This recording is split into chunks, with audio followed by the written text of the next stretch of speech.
Alrighty then, welcome back to the DFL. I'm going to quickly go over last week's matchups, and then I'm going to look ahead to the upcoming matchups this Sunday. So this past week, the opening week of the new regime, I could happily say and proudly say that it was a really nice showing, and it was a very exciting week one, and I think we lived up to the expectations. A lot of new talent. We have a lot of exciting rookies.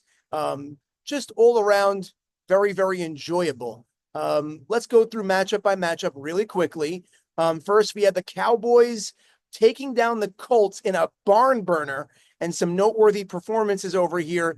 Cowboys were down their starting quarterbacks. We had a sub at quarterbacks. We had No Siegel, who's in a debut this week, taking on the Colts, and everybody was asking the question, does Ike Mavora have what it takes? And oh boy, did he answer the bell. Ike Mavora, I believe, leads the league, looking at my league leader page, in touchdowns, correct? Tied with Shimmy Cohen at 5. So Ike showed that he definitely still has what it takes to be one of the better quarterbacks and keep pace with every team in this league. And that was 38-34. The game ended in a final less than 2-minute drill by the Niners and by the Cowboys. It was very exciting. Sultan with a nice grab and then diving into the end zone. It was all on the highlights. You can go check it out. And then in the next game, we had the Niners absolutely blowing the doors off the Steelers. And that was also a bit of a shocker. I think everybody came into the matchup thinking that the Steelers are going to be a team as a force to be reckoned with. I still think they are a force to be reckoned with Elliott Saka and Charles, and we have Vic on the line. Good squad overall, but they just didn't figure it out in week one, and I guess they're looking to get on the same page in week two. And then in the next two matchups, we had the Ravens over the Dolphins. That was a really, really nice game. Final score was 29-20. In the loss, rookie Sammy Saruya for the Dolphins caught 3 touchdowns. However, Zach Casson throwing the ball around the yard like nobody else, and Zach put his team in position to win. And it was a close game late. However, it was an exciting game, and the Ravens they came out on top. And then finally, the final matchup, we have the Eagles over the Texans. Yoni with a humbling experience after his bravado shown a few days before the matchup. And the Michael Panitz-led Eagles, they won by a score of 33-18. It wasn't particularly even that close. And that was week one. Cowboys 1-0, Niners 1-0, Ravens 1-0, Eagles 1-0, Colts 0-1, Steelers, Dolphins, and Texans all at 0-1. That wraps up week number one. Now, in that week one, let's go over some league leaders, as you all can see on the sheet, but I'll just go over it with you now anyway. Completion percentage, Ellie Bernhack of the Houston Texans in the loss, nearly 80% of his passes complete.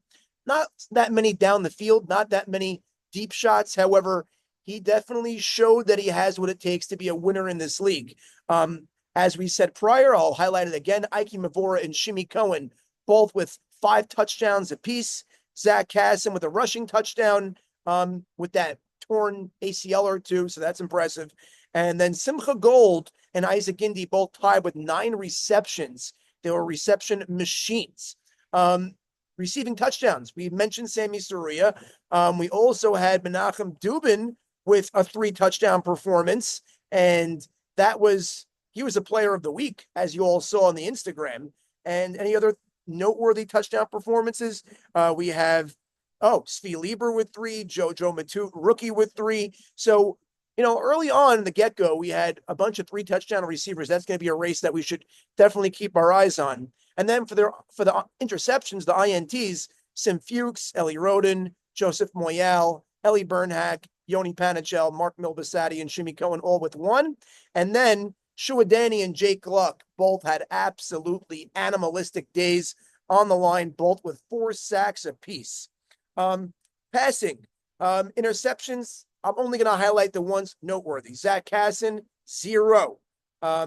Then we have touchdowns, like I said, Mavora with 5, Shimmy with 5, Zach, then Zachy Citron, Bernhack with 3, and then Sack at 2. And then Ellie Siegel and Mo Duick, who make their debut this week, are going to look to get onto the leaderboard. Now let's look up ahead at our matchups real quick. We have the 9 a.m. games. We have the Colts taking on the Niners. So now this Colts squad looking to bounce back after a game they feel like they should have had.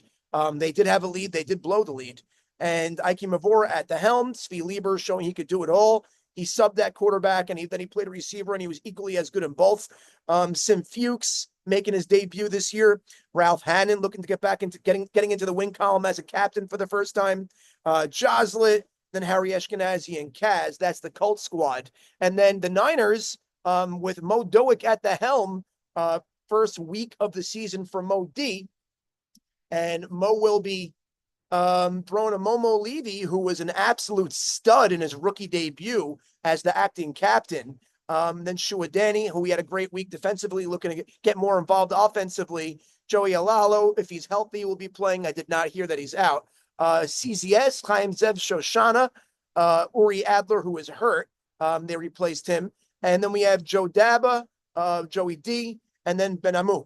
So that is your matchup. If I have to make any sort of prediction, I would say I do see the Colts getting into the win column. I think they're going to even up their record. I feel pretty good about that. They just had a lot of firepower and just didn't break their way.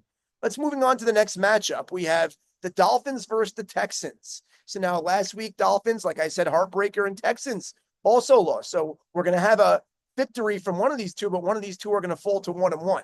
So Dolphins, listen, they're down Fonz, and they're also down their best receiver in who they missing.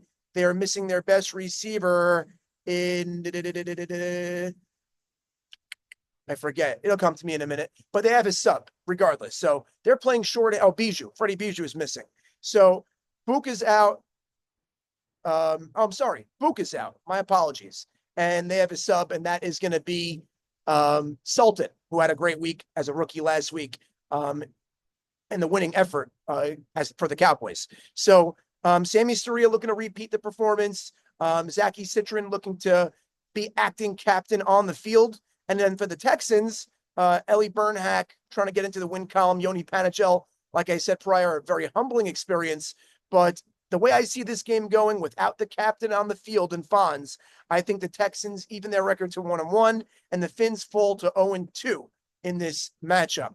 Moving on to the next, we have the Steelers versus the Eagles. And the Steelers looking to get back on track. Eagles looking to go 2-0. And I see the Steelers getting in the win column and evening up the record to 1-1, then making the Eagles fall to 1-1. Elliott Saka, just one of those winning type players. A lot of winning type players on this squad as well. Even their last overall pick in the draft, Nathan Batesh, opened some eyes last week. So that is something definitely to see. They have David Amram, Alan Shiram, if he's playing this week, Victor Cohen on the line, Charles Saka, just good old reliable, Isaac Gindi, and then obviously their stud wideout, Sammy Shweki. So I like that squad. And then the Eagles squad, Shimmy Cohen had an absolutely amazing week one with all those touchdowns thrown. It was just throwing the ball all over the yard. Michael Panitz, stud at receiver. Dubin, stud at receiver. So that tandem is near impossible to play defense on. And then you have Jake Gluck, also had a ferocious day.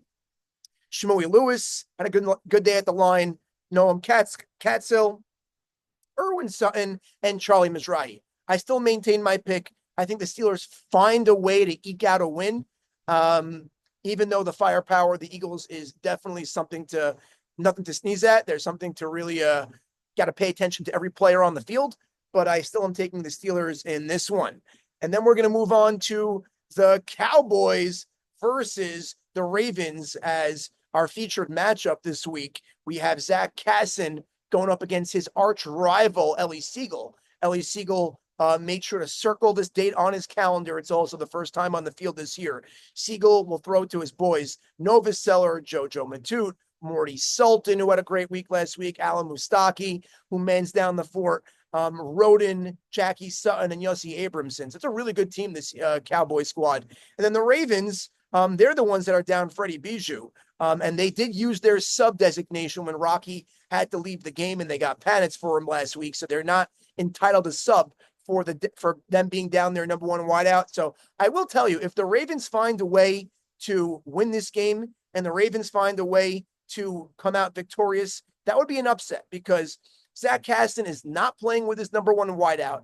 And yes, he gets back Danziger this week, who Big Mabruk, Big Mazel Tov had a baby last week. So that's a big weapon that he gets back. However, he's missing that vertical guy at receiver. And if you look at the Cowboys squad, between Novoselic, who is just one of those big bodies over the middle, and Jojo Matute with the speed, and Morty Sultan, who is proving to be a really good, nice player, and Abramson, and then company. I mentioned them all before. I think they're a little more explosive. So I'm going to take the Cowboys on this one. I think the Cowboys improve to 2-0. Ravens go to 1-1. And that wraps up what we're looking at ahead. I am looking forward to seeing you all on the field on Friday. Very excited. And I apologize that the other media members could not make it today, scheduling conflicts, but I got you. I wouldn't leave you hanging. And I'll see you all on the field on Sunday.